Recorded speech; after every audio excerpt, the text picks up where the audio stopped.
Have you ever felt like you're running a race with a 100-pound backpack full of other people's opinions? That weight, that constant worrying about what they might think, is the only thing standing between you and the life you were meant to live. Today, we are going to talk about how to drop that pack and forge a mind of steel by learning exactly why you should stop caring. This isn't about being cold, it's about becoming unstoppable. Before we unlock these 5 secrets, let's set the energy. Leave a simple "I am ready" in the comments to signal your commitment to your own power. Do you realize that right now, there are people who haven't accomplished half of what you dream of, yet they are perfectly comfortable telling you how to live your life? It's a strange irony of human nature. Those who are going nowhere always seem to have the most directions to give. Napoleon Hill famously taught us that opinion is the cheapest commodity on earth. Think about that for a moment. If something is free and available on every street corner, how much can it actually be worth? Yet we treat these whispers and side eyes as if they were gold, allowing them to dictate our career paths, our relationships, and our very sense of self-worth. When you care too much about what others think, you are effectively handing over the keys to your mental kingdom to a mob of strangers. You become a leaf in the wind, tossed about by the changing tides of public sentiment. But a mind of steel is different. It is anchored. To build it, you must develop a healthy sense of indifference toward the peanut gallery of life. Hill observed that the most successful people on this planet reach their decisions quickly because they know their own minds, and they change those decisions, slowly if at all, because they aren't swayed by the fickle winds of outside gossip. The personal cost of caring is far higher than you realize.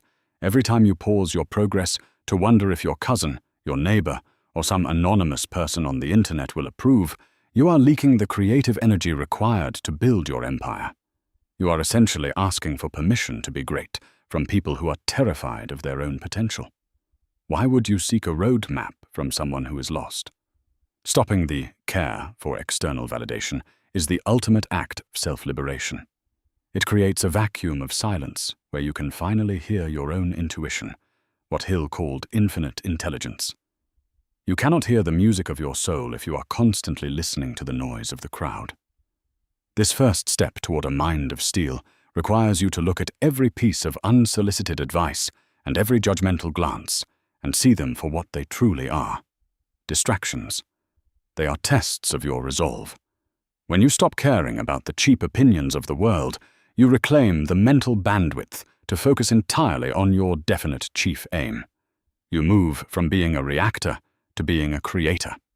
You stop being a victim of social pressure and start being the architect of your own reality. It is only when you become deaf to the critics that you can finally hear the call of your own destiny. This is where your transformation begins, not by adding more to your life, but by stripping away the heavy, useless layers of other people's expectations. True power comes from the realization that you do not need anyone's permission to succeed. Most people are waiting for a green light from a world that is designed to keep them stopped at a red light. By developing this steel indifference, you forge a character that is impervious to the social hypnotic suggestibility that keeps the masses in poverty and fear. You aren't being arrogant. You are being protective of the only spark of genius you have. You must guard it like a flickering candle in a hurricane. Every time you dismiss a hater, every time you ignore a skeptic, and every time you smile at a critic while continuing your work, you are adding another layer of tempered steel to your consciousness.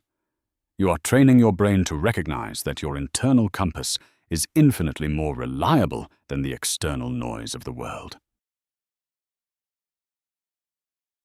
Stop caring about what you cannot control. This sounds simple, but it is the hardest lesson for the average person to learn. Napoleon Hill's law of control is the secret weapon of the high achiever. Think about how much of your daily mental energy is currently being leaked into the black holes of life. Things like the global economy, the weather, the traffic, or, most destructively, the moods and opinions of other people. When you care about these things, you are literally giving your power away to ghosts. You are letting outside forces pull your strings like a puppet. To build a mind of steel, you must cut those strings once and for all. Every ounce of worry you spend on something you cannot change is an ounce of creative power stolen from your definite chief aim.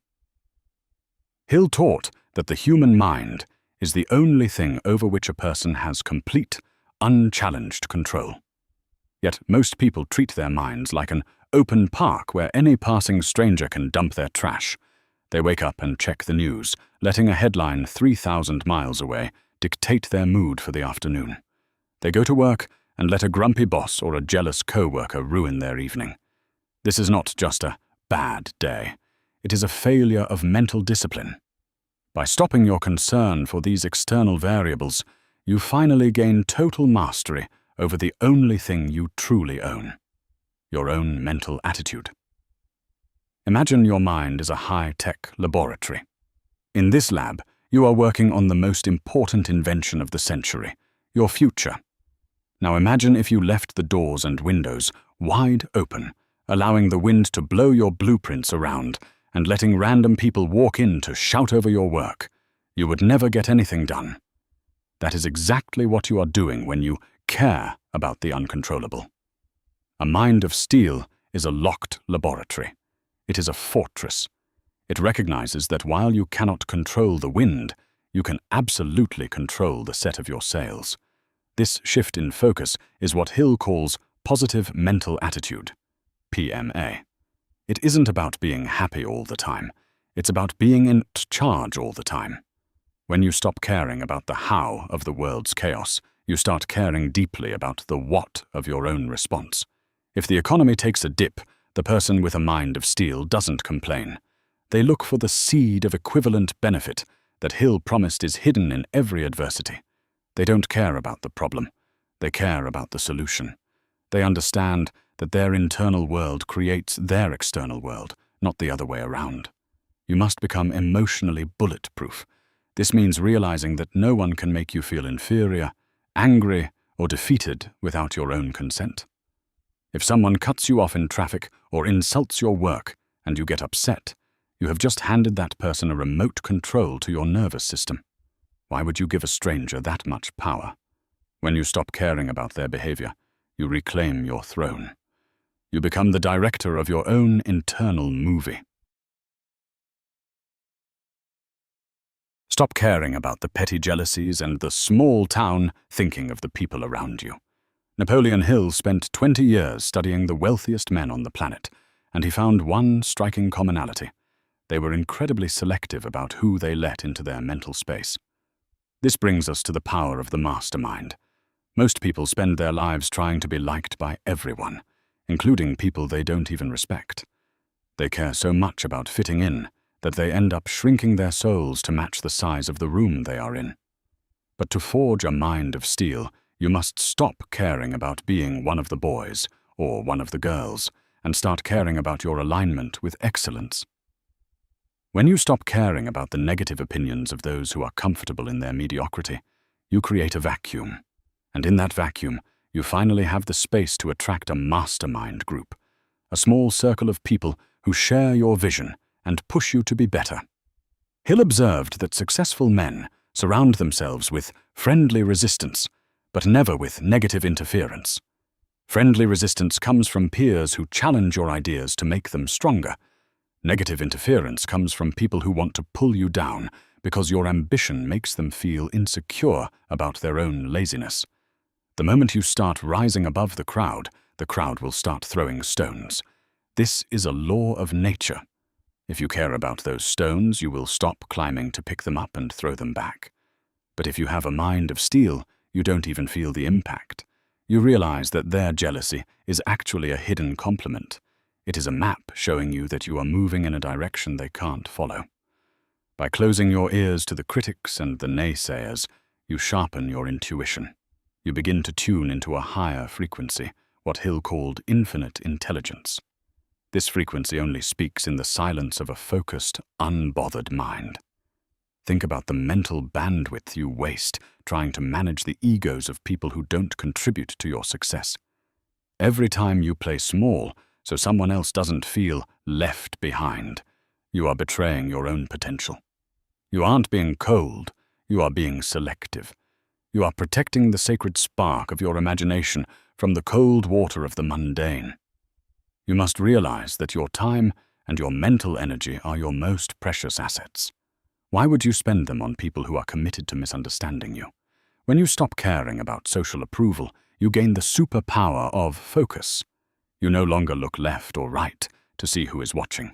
You only look forward at the goal. This level of detachment allows you to move through the world with a quiet authority. People are naturally drawn to those who don't need their approval. By refusing to care about the petty drama, the office politics, or the family gossip, you become a magnet for opportunity because you are no longer vibrating at the frequency of fear or needing to belong. Stop caring about the sting of defeat and the embarrassment of failing in front of others. Napoleon Hill spent years analyzing over 500 of the most successful people in history, and he discovered a startling truth. Their greatest success usually came just one step beyond the point where defeat had overtaken them. The difference between the winners and the losers wasn't the absence of failure. It was how much they cared about it. Most people are so paralyzed by the fear of looking foolish or losing money that they never even leave the starting gate. But to forge a mind of steel, you must realize that what the world calls failure is actually nothing more than a laboratory for your growth. When you stop caring about the temporary setback, you rob it of its power to stop you. In the philosophy of Hill, every adversity, every failure, and every heartbreak carries with it the seed of an equivalent benefit. Most people never find that seed because they are too busy mourning the failure. They are too busy caring about what their friends will say at the dinner table or how they will explain themselves to their family. But the person with a mind of steel understands that failure is just a piece of data.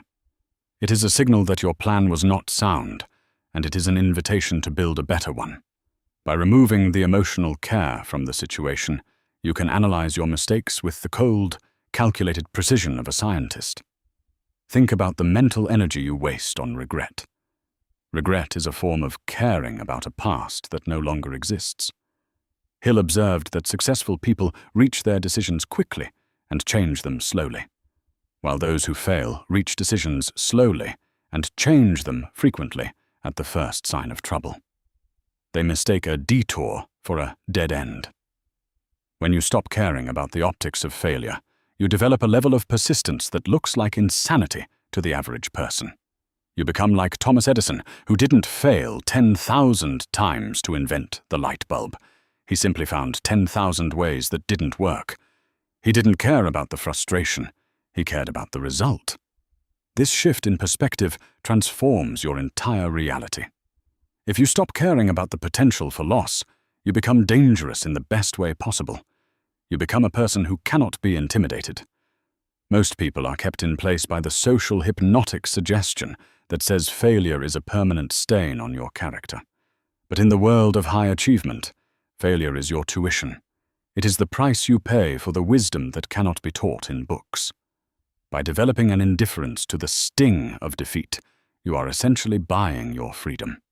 You are telling the universe that you are willing to walk through the fire to get to the gold.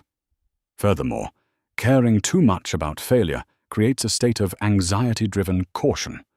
You start playing not to lose instead of playing to win. This is a fatal mistake. A mind of steel is an offensive weapon, not just a defensive one. It requires you to be bold, and boldness requires a total lack of concern for the what-ifs. When you stop caring about the embarrassment of a fall, you find that you can run much faster. You look at every obstacle not as a wall that blocks your path, but as a hurdle designed to strengthen your success muscle. The world loves to watch people fail. It gives the mediocre majority a reason to feel better about their own lack of ambition. When you stop caring about their satisfaction, you take away their power.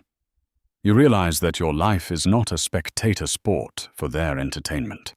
It is a mission for your fulfillment. Every time you get knocked down and get back up without a look of shame on your face, you are tempering your steel. You are training your subconscious mind to understand that defeat is only temporary, but your will to succeed is permanent. You stop asking, "Why is this happening to me?" and start asking, "What is the lesson here?" By the time you reach your goal, those failures won't be scars you want to hide. They will be the trophies of a warrior who refused to care about anything but the final victory. Stop caring about your fears, especially the 6 basic fears that Napoleon Hill identified as the ghosts of the human mind. Poverty, criticism, ill health, loss of love, old age and death. These are the shadows that keep most of humanity locked in a cage of their own making. They aren't real physical barriers. They are states of mind. But if you care about them, if you give them your attention and your emotional energy, you give them the power to paralyze your progress. To forge a mind of steel, you must reach a point of sublime indifference toward these fears. You must look them in the eye and realize that they only exist because you have invited them to stay. When you care too much about security or safety, you are actually feeding the fear of poverty. Most people are so worried about losing what they have that they never reach for what they could become. Hill taught that a person's mind cannot be filled with fear and faith at the same time. One must dominate. By stopping your concern for the "what if things go wrong," you create the mental space for "what if things go right." Indifference is the ultimate shield. It doesn't mean you are reckless. It means you have decided that your burning desire is more important than your anxiety. You stop caring about the shore because you are too busy focused on the destination across the ocean. Think about the fear of criticism, which we've touched on before. This is the most common reason people fail to launch their ideas. They care so much about their reputation that they allow their genius to die inside them. But what is a reputation? It is simply a collection of thoughts in the minds of other people who are often not even thinking about you at all. When you stop caring about this invisible ghost, you gain a level of freedom that 99% of people will never know. You become criticism-proof because you have realized that the only judge who truly matters is the one you see in the mirror every morning. And what about the fear of death or old age? Many people spend their best years caring so much about their inevitable decline that they forget to live while they are still here. They let the fear of the future rob them of the power of the present. A mind of steel accepts the laws of nature without being terrified by them. It recognizes that time is a resource to be spent, not a predator to be feared. By stopping your concern for the things you cannot change, you concentrate your power into the now. You stop being a victim of the calendar and start being the master of your moments. This final stage of not caring is the ultimate test of your character. It is the realization that your internal world is so vast, so rich, and so focused on your definite chief aim that the external ghouls of fear simply have no place to land. Fear is a parasite. It needs your care to survive. It needs your heartbeat to quicken and your palms to sweat. When you look at a challenge and decide, "I simply do not care about the risk of failure or the sting of pain," the fear starves to death. You move from a state of social hypnosis, where everyone is afraid because everyone else is afraid, into a state of self-determination. This isn't about a lack of feeling. It is about a surplus of focus. It is the realization that your purpose is so large, so all-consuming, that there simply is no space left for the minor anxieties of the common day. You become like a steam engine moving at full speed. A pebble on the track, a fear or a doubt, cannot stop you. It only gets crushed under the weight of your momentum. This is the steel in the mind of steel. It is a consciousness that has been tempered by the fires of discipline until it is no longer affected by the cold winds of fear. You stop being a worrier and start being a warrior. You recognize that the only thing you have to fear is the thought of fear itself. And since you control your thoughts, you have nothing to fear at all. This is the peak of Hill's philosophy. The absolute unwavering mastery of the self through the total rejection of fear-based caring. If this message resonated with you, don't let the fire go out. Smash the like button to help us reach more people who need to hear this, and subscribe to join our circle of high achievers. Turn on the notification bell so you never miss a step in your journey toward a mind of steel. Now, I want to hear from you. Which of these 5 reasons hit home the most? Drop a comment below and tell me, what is one thing you are going to stop caring about today? I'll see you in the next one. Until then, stay focused, stay driven, and keep that mind of steel.